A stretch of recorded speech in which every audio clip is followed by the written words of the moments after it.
Hello everyone! Welcome to a product spotlight with Barb from barbstamps.com. I'm super excited to share with you the Humble Home bundle and give you a few tips about using it, share some cards that I've made with it, and just hope that I can inspire you to use this bundle if you have it, or perhaps even purchase it if you haven't given it a look.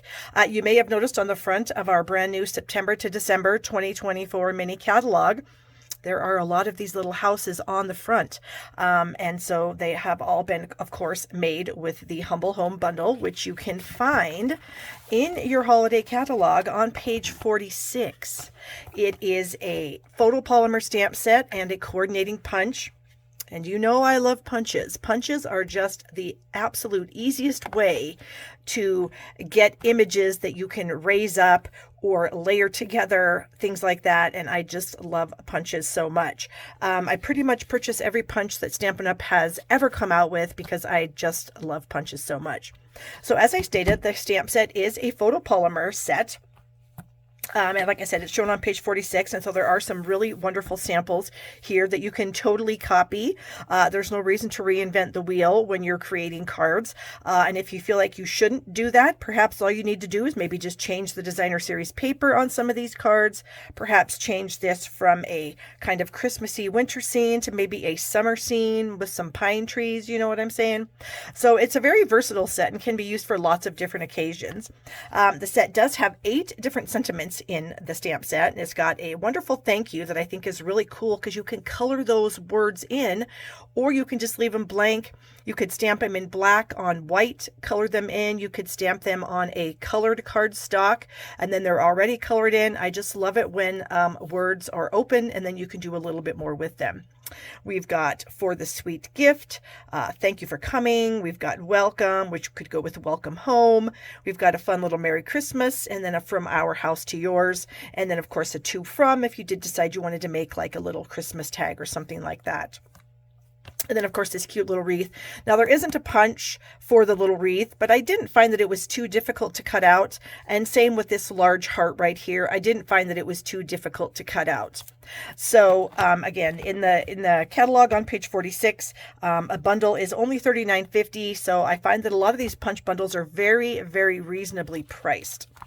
All right, let's close this up. And I wanted to give you a few tips about using some of the stamps in this set. So when you open up the set, I like to take all of mine off one of the plastic sheets, and then I lay them back on the inside of the case, and then I cover them with the thin plastic sheet just to kind of help protect them from dust and whatnot.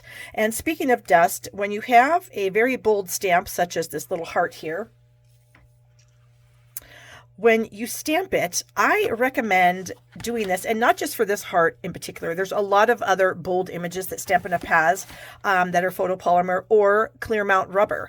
And what I like to do before I ink up these stamps is I like to take a piece of Scotch tape that I always have on my stamp table here, and I like to place my tape over my bold stamp a few times. And that is really helpful in getting any little bits of dust. And I'm not sure if you can see this, but there are a few little bits of dust on my piece of tape here. And so then when you go to ink this up, let me grab kind of a dark color here. Let me grab a berry first, and I'll bring in a piece of white cardstock. And then, of course, since it is a photopolymer stamp, I do like to use a foam mat when I'm stamping. So I'm going to go ahead and ink up this stamp pretty well. I'm going to go around my pad. Oops, look at what I've done. I'm a pretty heavy-handed stamper, and this happens to me frequently where I get lots of ink on the edges of my block. And so sometimes before I even stamp it, I'll take my chamois and I will just kind of go around the edge of my block there and try to get some of that excess ink off. So sometimes, like I said, I'm a pretty heavy-handed stamper, so I mash my stamps into my ink pad, and perhaps I probably shouldn't do that. But then when you stamp it, you get a really nice crisp image without any bits of dust or anything in there. So that's a pretty great tip that you can use not just for this stamp, but for lots of your bold photopolymer type stamps. All right. So we do have a couple of different house options here, and I have a little chart here that I've made using some of the pieces and parts within the stamp set here. So my first image here, I literally just stamped the little brick image on a piece of white cardstock in balmy blue ink, and then I stamped the roof image over the top of that with some basic gray. Moving over to this next image, I did the same thing as my first image. I changed the colors, so I have Cherry Cobbler and Early Espresso. And then I went ahead and, as you know, the house can be punched out. So we've got the house image here that you can punch out. The second little image that I have here also uses the little window and door image. So I inked those up and stamped them on white in Early Espresso ink. And then as you can see the little windows there is a little square image here that crops out the windows. And then I just fussy cut the door, pretty simple, straight lines. And then we also have a little heart image here. Take my tape off and move that out of the frame. So I added a little heart to that house. Then I decided to use the more detailed image, and I just simply stamped this in black memento and punched it out of white cardstock. And that's my third house. My fourth house is this same stamp here, done in black, and then I colored the house itself with some smoky slate Stampin' Blends and then some Pretty in Pink Stampin' Blends. And you'll notice that I do have this roof image. All I did was stamp that image again on a scrap piece of white, and then I just fussy cut it out and laid it over the top of that house. So that does give that house two different views. This last one here that I have, I just inked up the brick in some Calypso Coral, stamped it by itself and punched it out. I didn't add the roof line. So then all I did was color in my chimney with some Smoky Slate Light and a little tiny bit of Smoky Slate Dark up there at the top. Can you see that? I'll bring that up to be a little closer, just to get that chimney. So that's pretty fun. Did the same thing with the door and the windows, using the punch for the windows, and then I fussy cut the door. So I'll go ahead and do a few little close-ups of each of these 5 houses that I have on here for you. All right. And then of course we have a little heart image. So I did crop out a few hearts just to show you that you can do multiple hearts and place them anywhere. And then finally, I thought it would be super cute with this little square image to make kind of a fun little, you could do like a little border or just a little grouping just to make like a little random background pattern. I just thought that was so fun. And you could do that with so many different colors. It would just be a lot of fun.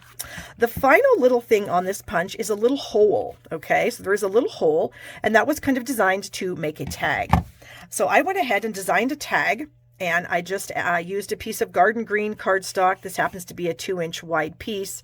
I did crop a 2-inch by 2 and I think 2.5-inch piece of designer series paper, stamped my house in crumb cake, cropped it out, cropped a heart, stamped my Merry Christmas on real red with white, or with Versamark, and then I heat embossed it with white. And then to create my tag, I just cut off a little chunk right here on the edge, and then I flipped that over and I kind of glued it to this side. Now you could just hold it in place, but I decided to glue it.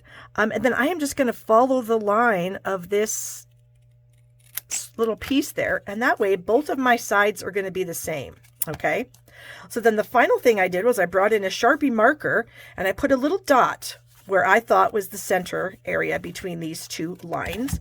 And so that's going to be really helpful for me when I bring my punch in. I'm going to be able to find, I don't know if the camera is going to pick that up, but I can see over here, it's green. Is that even going to show up? I'm hoping that it does. I can't really tell. But then I can scooch this over and then I see, oh my gosh, there's my little dot that I made with my Sharpie marker. I'll punch that out, and there I have my hole right in the center of my tag. A little bit of info about this punch. Sometimes when you get a brand new punch and you go to punch it for the first time, there might be a little bit of oil left on the punch. Now I've used mine a few times, so I've already gotten the oil out of it. It's just part of the manufacturing process, so there may be just a little bit. And so I recommend taking some scrap cardstock and just punching this a few times, and then each time you punch it, you will leave some of that residue on the paper that you have, and thus not having it transfer to, say, your project. So whenever you get a brand new punch, I just recommend doing that a few times on some cardstock just to get rid of any oils that might be still present. Another little fun thing you could do with this is you could just punch out one of the houses just by itself out of any color cardstock. This happens to be balmy blue, and you can see that I have stamped the little to from sentiment on the house, and then stamped that cute little wreath. And then you can just take your punch and you can do just like we said with the Sharpie. So you'd bring in your Sharpie and you would just put a little dot about where you want your punch to be.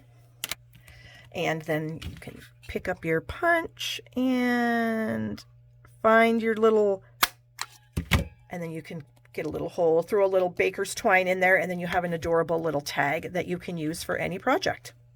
So I hope you guys found this information helpful. I do have some samples to share with you, and I wanted to let you know that you can use a lot of different papers when you're creating cards with this set. They don't all have to be Christmas themed. A pack of designer series paper that would be a fantastic Christmas themed paper to use for this is the Take a Bow, Take a Bow designer series paper in that mini catalog. And it's got 4 patterns. There's 4 different patterns. They're double-sided, so here are 4 of them. Here are the reverse sides, and there are 12 sheets of each pattern. So you can make multiple cards of the same design and have lots of designer series paper to do that with. And so here is a card that does use those papers. Isn't that adorable? A great little Christmas card. There I have the little wreath fussy cut out, added a little bit of linen thread and some of our little peppermint rounds there. Super cute card. And then did, of course, our Forever Plaid background with that Forever Plaid 3D folder. I've got another card here that uses the Countryside Inn designer series paper. This is a pack of paper that you'll find in our annual catalog. Lots of fun patterns in this, done in lots of shades of our of blue. So that one's a good one. And so here's the card that I created with that. We've got the designer series paper here in the back. I've got a fun circle that I cropped out of the Spotlight on Nature dies. Did the house in Balmy Blue ink on Balmy Blue cardstock. Added the roof line in Night of Navy. And then I did do the cute little windows there where I cropped those out with the punch and then did some fussy cutting on the door. And then as I was telling you about that fun thank you image, here I've done that in Night of Navy and then I colored it in with a Balmy Blue Stampin' Blend. So a lot of fun. You could do this thank you in lots and lots of different colors. And then my final card uses the Flowering Zinnias. This is an online exclusive product. It's got a lot of really fun patterns in it, some gorgeous flowers, and then some fun kind of solid designs that are great for backgrounds and whatnot. And so I use that to create this fun welcome home card. Realtors could use this to welcome new clients home. Would be a great thing for them. If you have some realtor friends, you could create a few cards for them to hand out to their clients. This could be a welcome home for a new baby. This could be a welcome home for maybe somebody who's been in the hospital. Just lots of different things. And so I did use some of the designer series paper here, a little chunk right here. Just did the house solid, or the detailed house on a solid color, real red. Added a cute little heart with lemon lime twist. Here's that Forever Plaid folder again. And then I just added some real red and white baker's twine to kind of top that off. So I hope this has given you some interest in this bundle because it is just so cute. It's called the Humble Home Bundle. The item code for the bundle is 164094, and you'll find that on page 46 of our new September to December mini catalog. We did use the Humble Home Bundle for some of our make and take projects for our new catalog kickoff. And if you'd like any information about our new catalog kickoff event, I will have a link in the description of this video for you to check that out. And thank you so much for watching along with me. I hope you have a fantastic day.